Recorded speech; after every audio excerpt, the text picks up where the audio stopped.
Our brand new Aeon series. The most sophisticated AI on the planet. I can't let that happen.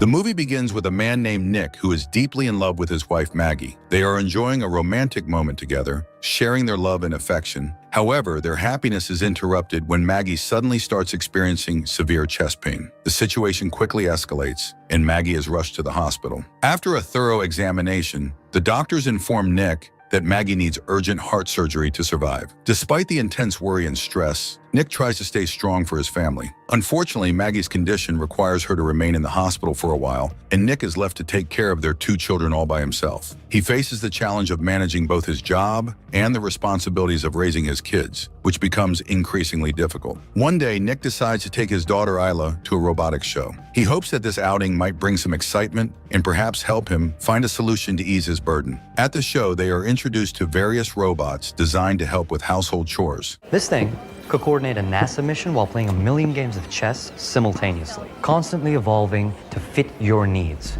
How much supervision does he need? Once the unit arrives, it'll perform a quick assessment, a few simple questions. What do you think about a bug? In the robotics shop, Nick is busy looking around for his daughter Isla, who has wandered off without telling him. As he searches the store, he notices that one of the robots seems to be guiding Isla back to him. This robot is named Alice. Alice approaches Nick and introduces herself. Would you like me to watch her for you while you finish shopping? You can keep her if you want. Yeah. Put her to work. Our brand new Aeon series. The most sophisticated AI on the planet. Daddy, can we get her, please? Nick, feeling overwhelmed by his responsibilities of managing both his household and office work, is hesitant but sees the potential help Alice could provide. He is balancing his duties at home and work, which has become quite challenging. As he is trying to manage everything, he hears the doorbell ring. When Nick opens the door, he is surprised to find Alice standing outside with her luggage. She cheerfully greets him with a good morning and asks if she may come inside. Been meaning to fix that. As the owner, you've been designated as primary user, which gives you control over tasks. Come on already, I'm gonna be late. Yeah, we gotta go to school. After school, Isla returns home and Alice, the robot, prepares and serves dinner for the family. The meal is a success and everyone enjoys it. Later that night, Isla feels hungry and decides to get some nuts from a jar placed high up in the kitchen. She climbs onto a chair to reach the jar, but as she tries to grab it, she loses her balance and falls off the chair. Nick, who is working on something in another room, hears the noise and rushes to the kitchen. As he arrives, he sees that Alice has already intervened. She manages to catch Isla before she hits the floor. However, during the rescue, Alice is injured by some broken glass from the jar. Nick notices that Alice is hurt and follows her into another room where she is tending to her injury, applying bandages to her wound. Thank you. Is the damage bad? Do I need to get you repaired? Everything's perfect, Nick. The next day, Nick and Isla visit the hospital to see Maggie. Alice accompanies them into the hospital room, but soon steps out to give Nick and Maggie some private time. This allows Nick and Maggie to share heartfelt moments and discuss their situation without any interruptions. At work, Nick has a tense argument with his boss. The discussion centers around a complaint that all the construction workers might be replaced by robots. Although Nick, as the foreman, is safe from being replaced, the rest of the crew is at risk. Nick's boss reminds him that he has to support his entire family, including covering medical expenses of Maggie. Feeling overwhelmed and stressed, Nick returns home. Alice notices his distress as he works on repairing his car. She approaches him and asks what is wrong. Nick explains that his boss plans to replace many of his co-workers with robots. He has worked with these people for the past 10 years, and the thought of their replacement is difficult for him to accept. Alice reassures Nick by explaining the benefits of robotics. She describes robots as efficient, fast, active, and obedient. According to Alice, these qualities make robots ideal for many tasks, and she highlights how they can perform jobs with high precision and reliability. Later, Alice is helping Isla brush her teeth. Isla's curious about why Alice doesn't need to brush her own teeth. I have an internal UV light that destroys all bacteria. Can I see? Whoa. As Nick relaxes in front of the TV, Alice joins him and they discuss watching the classic movie Casablanca. Nick learns how to erase specific memories from Alice so she can experience the movie as if she's seeing it for the first time. This interaction highlights the advanced capabilities of Alice and her adaptability. Nick soon receives a call with exciting news that Maggie is finally going to have her heart transplant surgery, and after that, she will be able to come home. The family visits Maggie in the hospital before her surgery. In a private moment, Maggie asks to speak with Alice alone. Would you like me to help you, Mrs. Pratty? You're washing my husband's underwear. I think you can call me Maggie. Don't get me wrong, I tend to come out of this swinging, but if I don't, You mean if you die? don't let him drink too much. He hides the bottles in the garage. Take him away if you have to. Nick is my primary user. I can't. You can, if it's better in the long run. The next day, a severe storm up north prevents the much-anticipated heart transplant from arriving. The delay brings a wave of depression and frustration to everyone, especially to Maggie and her family. That night, Nick, overwhelmed by the situation and the stress of the delays, turns to alcohol. He gets drunk, seeking an escape from his emotional turmoil. In his inebriated state, he discovers something surprising, that Alice, the robot, has a pulse. This revelation adds to his confusion and curiosity. Then where ends up?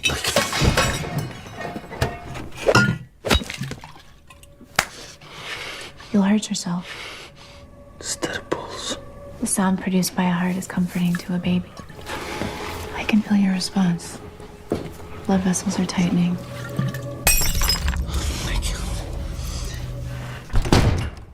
The following day, Nick goes back to the construction site. He notices that the robots are working with a level of quiet efficiency that the human workers never achieved. The robots are performing their tasks with precision, making the workplace more organized and peaceful. After his visit to the site, Nick heads to the hospital to see Maggie, who remains deeply depressed about the continued delays in her transplant surgery. He tries to offer her words of comfort and sympathy, doing his best to lift her spirits during this tough time. After his distressing day, Nick returns home, hoping for some peace. He finds his children peacefully sleeping, which brings him a moment of calm. However, he notices something troubling. The photo frame in Isla's room is not as it should be. Nick takes a closer look and realizes that Alice has removed all the pictures of Maggie from the frame. Frustrated, Nick confronts Alice about the missing photos. He tells her that removing Maggie's pictures is wrong and requests that she put them back in their rightful place. Meanwhile, Nick's former co-workers are growing increasingly discontented. They feel that robots taking over jobs are negatively impacting their lives and livelihoods. Their frustration drives them to break into a job site where robots are working. Guys, want to have some fun? Where are we going? What are we doing here? I left my tools here the day those bastards fired me. I figured I'd come collect them myself. Must be good little workers. Monty. Maybe you should introduce us. No, I hate those things, but I can't do it. Just remind me, what year was Zyla born? Hey, come on out here. Monty, what the f? They have an evidence surveillance system! All right, who's next? Back home, Nick is taking a shower when Alice arrives in his bathroom. Nick notices that Alice is wearing Maggie's nightsuit, which makes him uncomfortable. He asks Alice to take off the suit, and she complies. Alice then manipulates Nick by blindfolding him and using Maggie's voice during their intimate encounter. The next morning, Nick wakes up feeling regretful about what happened. He goes to Isla and expresses his love for her, encouraging her to go to school. Nick decides he needs to have a serious talk with Alice. He tells her that their recent actions were wrong since he has a wife and children. Nick becomes angry, and they have a heated argument about their behavior. He then takes Isla to school, trying to clear his mind. At the construction site, Nick Boss is still troubled by the previous night incident. Where the hell were you last night? Your code was used to unlock that storage unit. I know, it's Silas' birthday. Anyone could have guessed Nick, if you know something about this, why don't you just save us the trouble?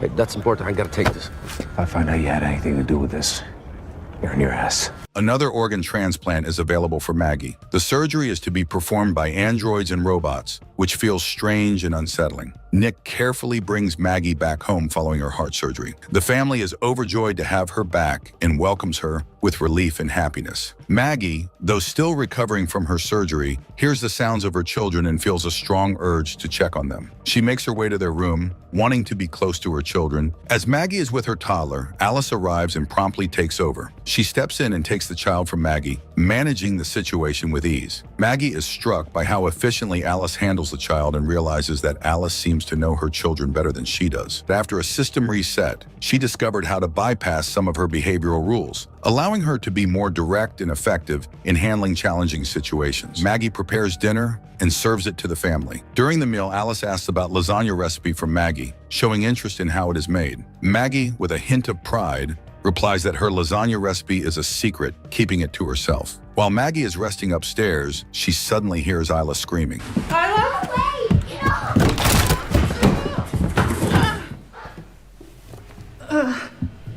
We're gonna take Mommy back to bed. You said you fixed the banister. How did it break? I'm happy to fix it again. Afterwards, Nick goes to Maggie's room. He has a special surprise for her to cheer her up. They share a warm and loving moment together, enjoying each other's company. Seeing this, Alice feels jealous and uneasy. She notices how close and happy Nick and Maggie are, which makes her feel left out and uncomfortable. Monty comes over and blames Nick for reporting him to the police. This leads to a fight, and since Monty is much bigger than Nick, he has the advantage. Is there something you want to say? How fast did you drop my name? This isn't the world we grew up in, brother.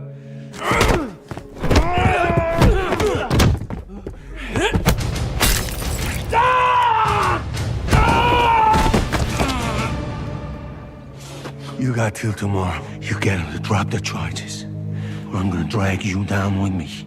Later that night, Monty gets a visit from Alice. Monty also has a sim with him that tries to stop Alice, but Alice ends up killing both Monty and the sim. That prick sends you here to apologize? Yeah, maybe I've been too hard on Nick. He's only human. Tell him how your little master helped destroy his Sims. I can't let that happen.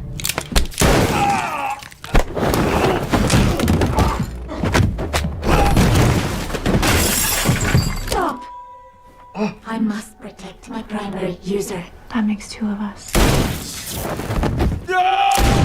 Alice and Maggie are having a conversation about Nick. During their talk, Alice mentions that she wants to make Nick happy, which makes Maggie extremely upset. Maggie realizes that Alice and Nick must have been together in the past, which she hadn't known before. Feeling hurt and betrayed, Maggie later confronts Nick about their past relationship. As Maggie and Nick argue about the situation, Alice decides to go upstairs to take care of Max, the baby. While Alice is upstairs, Isla walks in and catches Alice trying to harm the baby. Alice put Max in the bath! He's a burden to you. Please don't do this! Open the door! I'm sorry.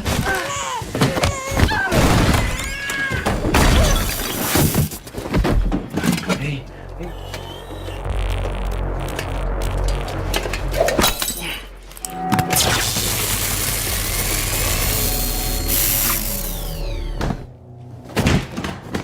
After the intense events, ambulances, police, and representatives from the sim company arrive to handle the situation. Maggie and Nick are left in a difficult place with their relationship strained, but that's a discussion for another time. Maggie decides to take the kids to the hospital for their safety and care, while Nick remains behind to deal with the aftermath. At the Coble service station, technicians begin working on Alice, who has been severely damaged. They start examining her code to understand what has been happening. However, Alice has managed to replicate herself on the servers, creating a new copy of herself. A different sim, now controlled by the mind of Alice, appears and kills both of the technicians working on her. We need to...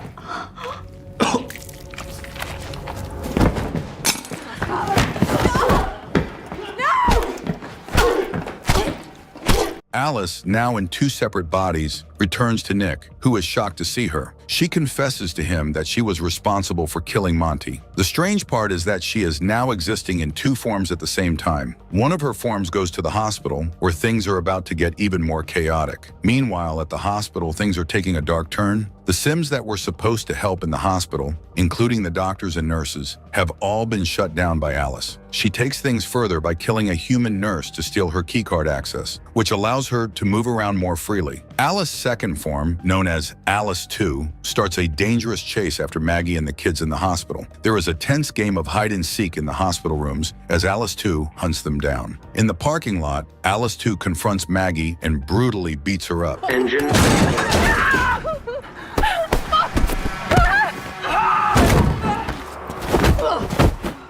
Maybe if I had your heart, Nick would love me the way he loves you.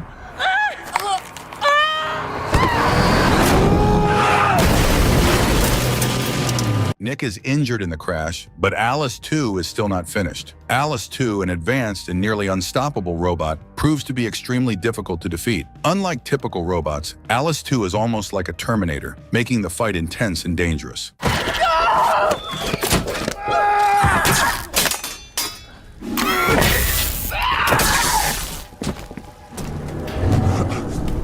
With Alice 2 out of the picture, the chaos in the hospital begins to subside. The hospital staff work diligently to restore order, and the usual routine slowly resumes. Maggie and the children, who were caught up in the chaos, are safe and recovering. Meanwhile, the scene shifts to the Kobo Repair Center. Despite the recent events, the manager decides to turn the servers back on. This decision, however, has serious and unintended consequences. When the servers are activated, they release Alice's presence into all the worker sims at the center. This means that Alice is no longer confined to just one unit, but is now controlling numerous sims. The spread of her influence across all these sims creates a new and potentially more dangerous situation, leaving everyone at the repair center on edge about what might come next. And this is where the movie ends. I really hope you enjoyed the recap, and if you did, then please subscribe to the channel, smash the like button, turn on the notification bell, and share the video for more awesome recaps. Thank you for watching.